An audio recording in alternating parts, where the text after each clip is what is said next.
the governors who are here, led by Governor James Orengo, Ruot Mewa, Ladit Ruot David Achana from Uganda. All the cabinet secretaries, including our own Minister of Defense, Honorable Oboth.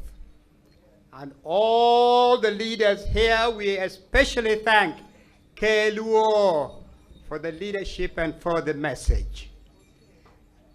You see, when I was at Makerere, Governor James Orengo contemporaneously was the president of the student union at Nairobi University. I was president of the guild at Makerere University, same time.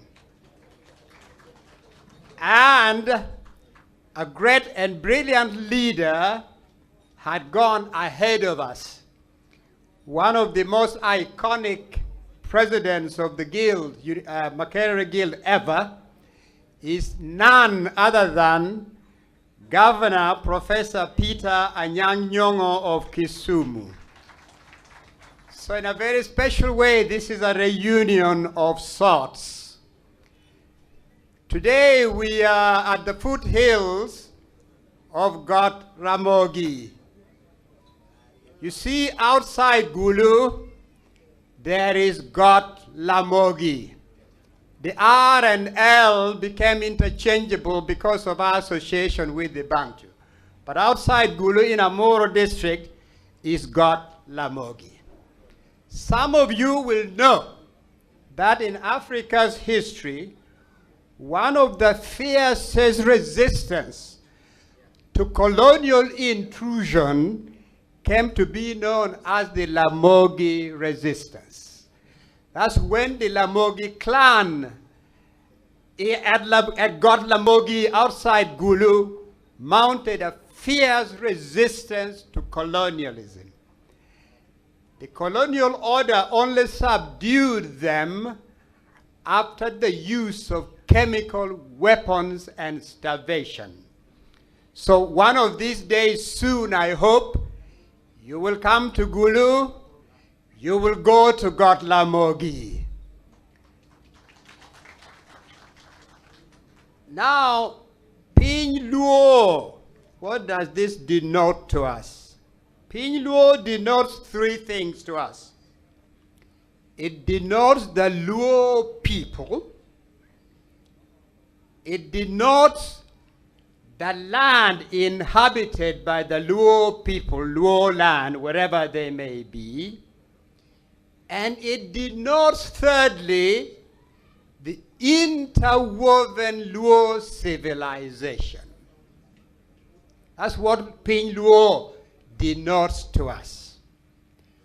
When we speak of the unity that is in the theme of this year's gathering, that unity means the oneness of Luo people. Common history, common ancestry, common language. But the diversity in our theme denotes the multiplicity of clans among the Luo. The Luos are divided into clans all over. For example, Game clan is very big here. Game is very big among the Central Luo in Uganda. The same clan. But also, diversity means that because of colonial borders, the Luo communities are now divided into separate ex-colonial administrations. So I just want to share with you this. First, what is it that makes the Luo people distinctive? What makes them stand out? What is particular about them? Yes, they have got some choice land, but there are other people who have more choice land than us. They have in the past had communities which were prosperous and well-to-do, But there are other communities which are more prosperous than us. In numbers, we are moderate.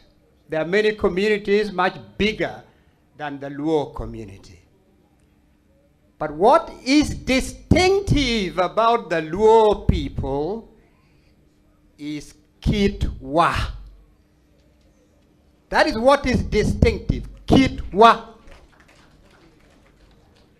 In the Luo, the Luo of Central Luo of Uganda, we said Kitmewa, same as Kitwa, where we've tried to compile the attributes, the qualities, the traits that define the Luo character type.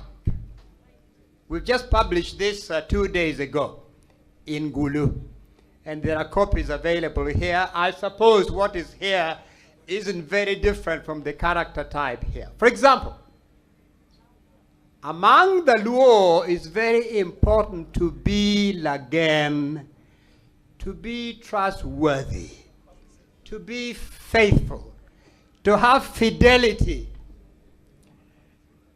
When the colonial administration went to Jaramogi and said, "We can make you the first leader of Kenya," while Kenyatta was in Kapenguria, Jaramogi said, "Uhuru na Kenyatta." That is fidelity. That is lagen. That is faithfulness. The same Jaramogi, when he perceived that the chosen path had been lost, the same Jaramogi said to his friend, "Not yet Uhuru." That is fidelity. That is faithfulness. And when Mzee Kenyatta passed on, Jaramogi walked in alone with his fly whisk and gave, we call it PM, we call it much in Central Luo, the incantation that pays tribute and gives praise to the great works of the departed. They had parted ways, but Jaramogi was faithful to the monumental contribution of Mzee Kenyatta. He did not rewrite history. Today, when you go to the museum in Bondo, you'll see as much of Jaramogi on the walls as you'll see of Mzee Kenyatta. He did not seek to rewrite history. That is faithfulness. That is fidelity. Our people valorize being truthful. We say ada in the Luo in our area. Truthfulness. Truthfulness. Our people, like those who are Jowat, they relate to others. They welcome others. They live in happiness and generosity with the others. Jowat is a very important character trait among our people. Our people say, "Jo PM, Wahero PM." They see a challenge, a major challenge, like God Ramogi, but they are undaunted. They say, "We must overcome this challenge." That is the spirit of the Luo. Those are part of the Luo traits. Our people like to have good humored banter and teasing. We say ore among our people. Their teeth are out. They like to tease, to banter, to make others feel at home. That is quintessentially a Luo character. The Luo people are not parochial. They are not inward looking. They are cosmopolitan in their outlook. So when they're in Luo land, they welcome others. In Central Luo in Uganda, we've had others who came, and even we said, Guchamo ke in our place. They got big positions and were elected to big positions, but in their blood, They were not Luo, but they became part of us. That is the cosmopolitan aspect of the Luo. When they're in Nairobi or in Kampala or in Mombasa, they reach out. They become part of the web where they are. They don't remain exclusive. They respect, they learn, and they integrate with the others. The Luo people are quintessentially cosmopolitan. They are a people who value their tradition and history. Jaramogi was so deeply rooted in the Luo tradition. I had the good fortune when I was ambassador of Uganda to the United Nations to get to know the great man at close range. I would welcome him at JFK at the airport, take him home. He would stay with me when he came to the United Nations or going to Canada or to Cuba, and would spend hours in the evening at dinner talking. Jaramogi was deeply, deeply rooted in his Luo tradition. That is what gave him the confidence to accept and to respect the other communities as a Kenyan nationalist and as a Pan-Africanist. So these traditions, our people, we say, Dogi Pekila, they were people who would not touch the property and the money and the assets of the community. It was a taboo. Grand corruption was a taboo within the Luo community. And so, what made our people, gave force to our people, is not our land, not the oil wealth in Gulu and Nuoya, not the vast land that we may occupy in places. It was Kitwa, our character, our values, our moral code, our do's and don'ts, our sense of what is acceptable and what is unacceptable. That is what gave force to the Luo community. And if we lose that, we have lost our bearing. Similarly, the Luo people love knowledge and learning well before the Europeans came on the scene. They would know everything about their environment, about cultivating the land, about hunting, about history. The same people would know all the dances and the songs, and they would beat the drums. Their history, their sense of knowledge was a unified field of knowledge. It wasn't divided into silos like the European system of knowledge. That's our people. That is why when the Europeans came with classroom learning, it was easy for the Luo people to connect to that, because already they had in their history, in their culture, a very deep well of loving knowledge, respecting knowledge, and learning. If we lose this, this is our soft power. This is our real power. If we lose this moral bearing, these values, these metaphysical assets, we have lost our way. So my first and most important, I implore you, Jacob, I implore you, Peter, I implore you, James, work day and night to make sure our people don't lose their moral bearing, that we do not become a Shauri Yako society. Because if we do, a society in which anything goes, we shall have lost our Luoness. It's as clear as that. And secondly, our people, our forebears, their force was they were rooted in their culture, deeply rooted in their culture. I spoke earlier about Jaramogi, how deeply rooted he was in the Luo culture. You know, we have a particularly rich cultural heritage. If I speak of the Central Luo alone, I'm sure Ruot would have come here with the dancers of Buola, of Otole, and Apiri, and La Raka Raka. The list goes on and on. He would have come here with the musicians who have various instruments to play. I've barely seen that anywhere around the world, and I've gone around the world quite a bit. Such rich, incredible artistic expression. I remember very well the French ambassador when I was in Paris. I'd organized a little concert for Jeffrey Oriema before he became very well known. And the French ambassador was on leave, and he told me when he was told I was from Uganda, he said, "Where from Uganda do you come?" I said, "From Gulu." "Oh, Gulu?" I said, "Yes." Then he made a confession that when he went to Gulu for some function during the Troubles, they prepared some meal for them.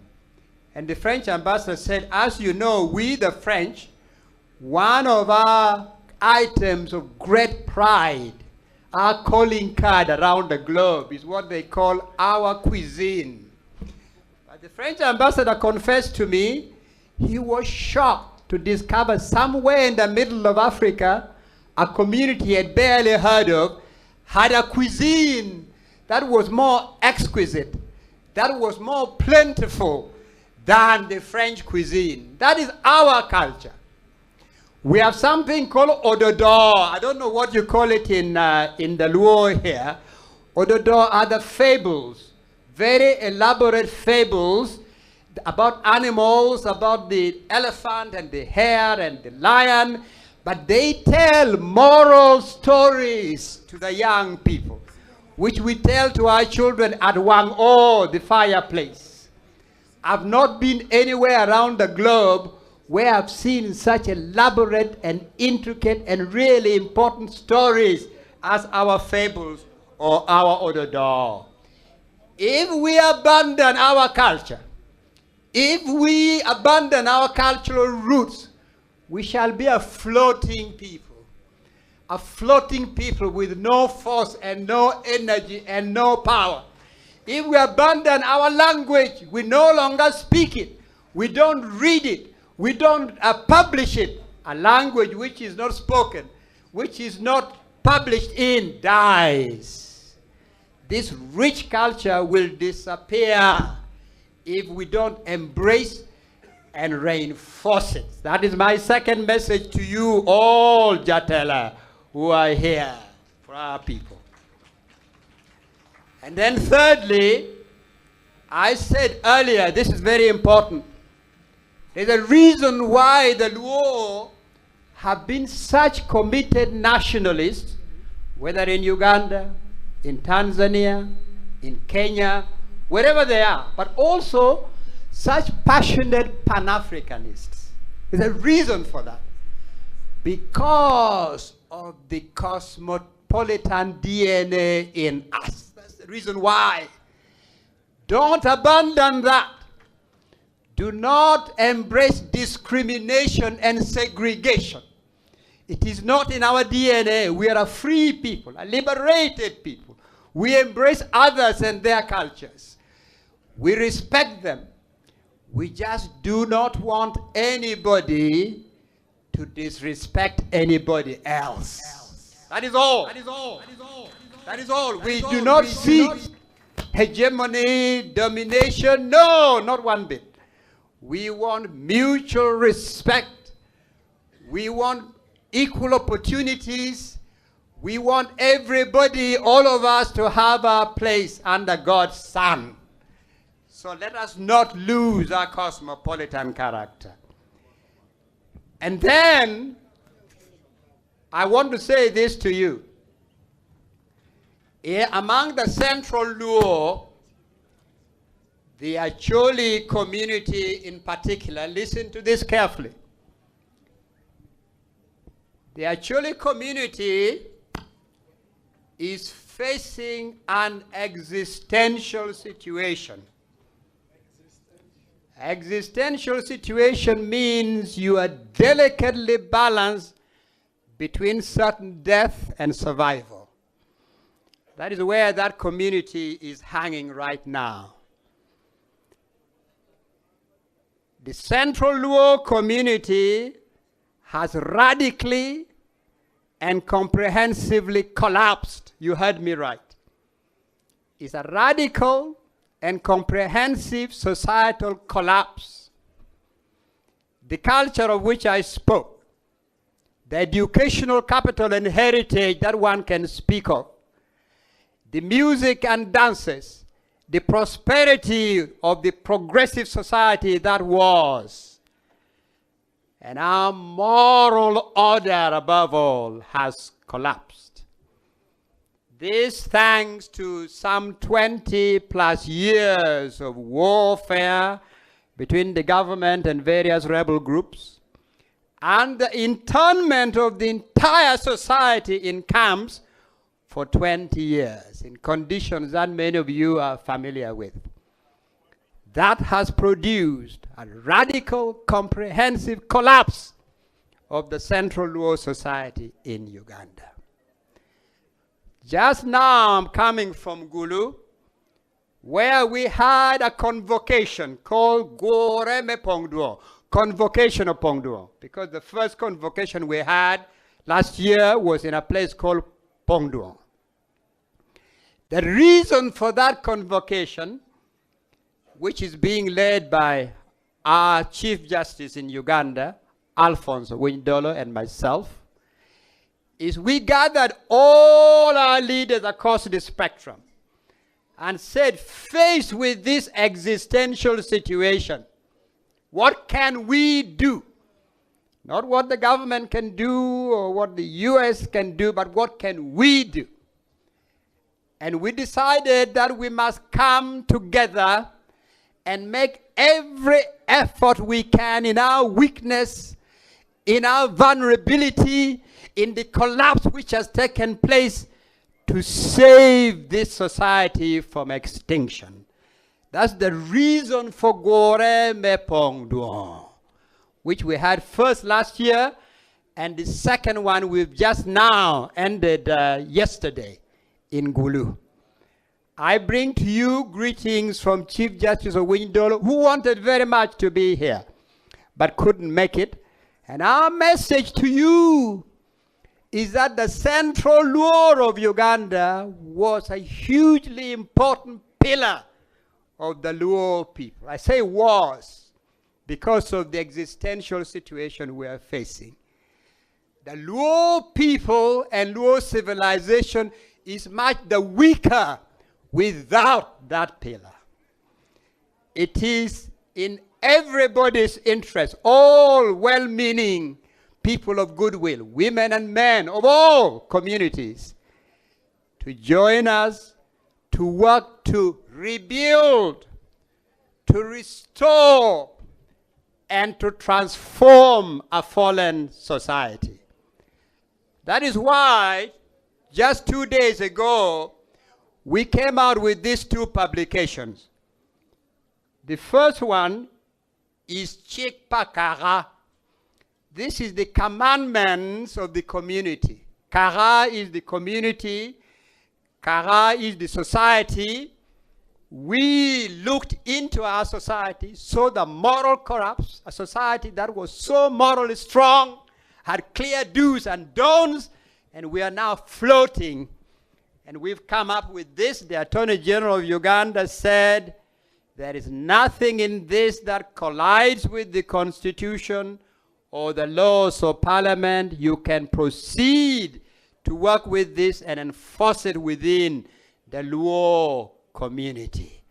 Now, you may look into this and find things which are useful, but this is the commandments that we have compiled for our people. Here is Kitwa, or in the language of the Central Luo today, we say also Kit Mewa. We discovered that our people who were born in the camps and grew up there don't know what qualities we are talking about the Luos. Because they have not been taught, they have not been inculcated, they have not been exposed to it. So we sat down and compiled some qualities which are crucial, critical to being a Luo. Among them, some of the ones which I just cited a little while ago. So, my dear brothers and sisters, this is my message to you from Achole land, from Gulu and the Goreme Pongduon, which just ended. We are looking forward to a Piny Luo convocation. One of our resolutions says in 2026, we would love to have a big Piny Luo convocation.